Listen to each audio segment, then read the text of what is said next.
The last night of the old year died quietly over the Wild West, not with celebration or laughter, but with a bitter wind that crawled across the plains like a living thing, rattling loose boards, moaning through empty barns, and carrying with it the weight of broken promises made by men who never learned to keep them. Elias Crow stood outside his weather-beaten ranch house as the sky shifted from black to gray, his breath visible in the cold air, his boots sunk into frozen mud that once fed cattle by the hundreds, but now barely held together the memory of prosperity. He was poor, so poor that even the land seemed embarrassed to claim him. But he was still standing, and on that New Year's morning, before the sun broke free from the horizon, he made a resolution that would change the fate of the Wild West in ways no one could have imagined.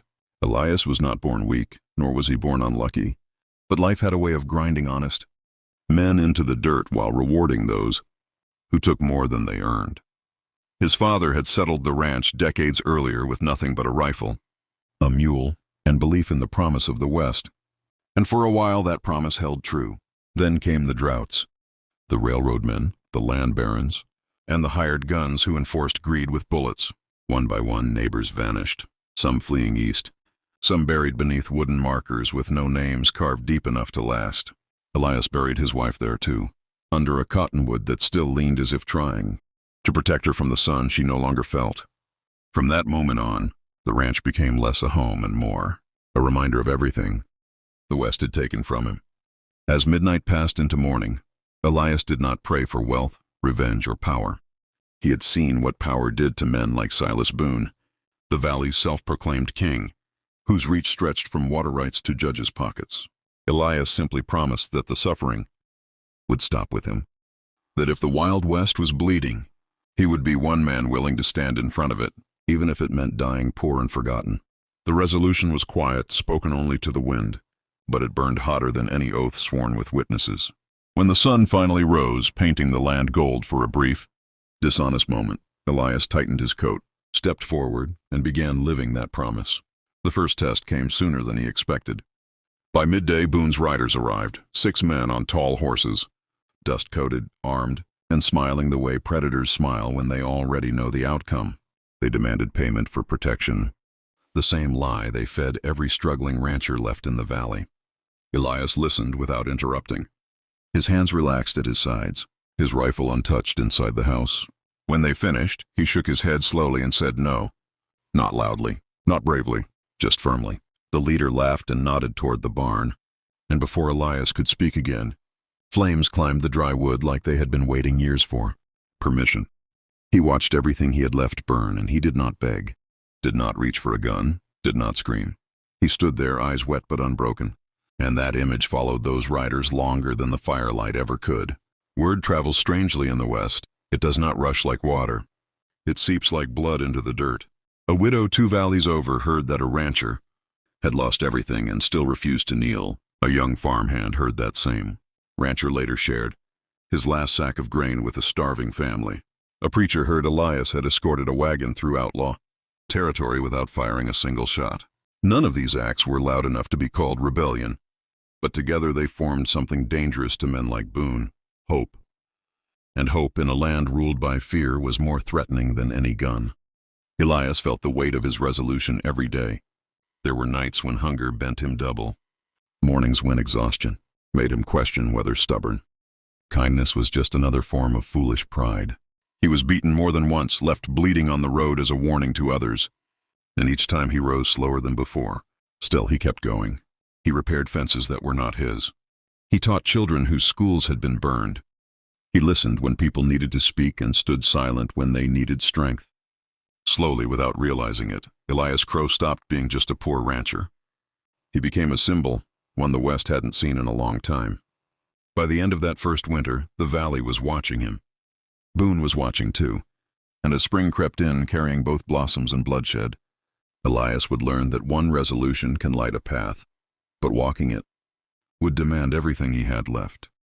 The second New Year's Day of Elias Crow's resolution arrived not with silence, but with tension thick enough to choke the valley, as though the land itself understood that the time for quiet endurance had ended, and something heavier was about to fall upon it.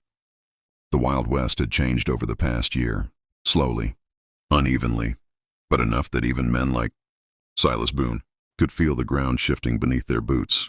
Where fear once ruled unchallenged, there were now glances of defiance, whispered plans shared over lantern light, and people who no longer looked away when injustice rode past them. And at the center of it all stood a poor rancher who still owned almost nothing, yet somehow carried the weight of an entire region's hope on his tired shoulders.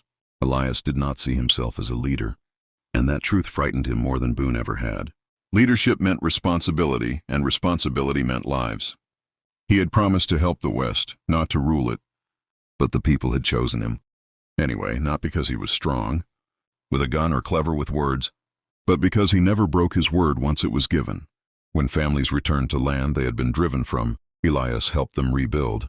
When former outlaws came seeking forgiveness rather than hiding, Elias listened before judging. When the law finally dared to step back into towns it had abandoned, Elias stood beside it, not demanding control, only fairness. Each small act stitched the valley together, piece by fragile piece. Boone watched all of this from behind whiskey glasses and closed doors, his anger growing sharper with every report that crossed his desk. Power had always come easily to him. Fear was a currency he understood well, but this new force, this quiet unity, confused him. You could not shoot an idea, and you could not buy a man who refused to sell himself. Boone decided the rancher had to be made an example, not just punished, but erased so thoroughly that no one would dare follow his path again. He sent word to every hired gun still loyal, offering land, money, and blood-soaked glory in exchange for Elias Crow's end. The attack came at dawn, as attacks always did when cowards wanted the sun at their backs. Riders poured into the valley like a storm, hooves tearing at the earth, guns ready, faces hard. Elias was repairing a fence when the first shot cracked the air. He did not run. He did not reach for a weapon.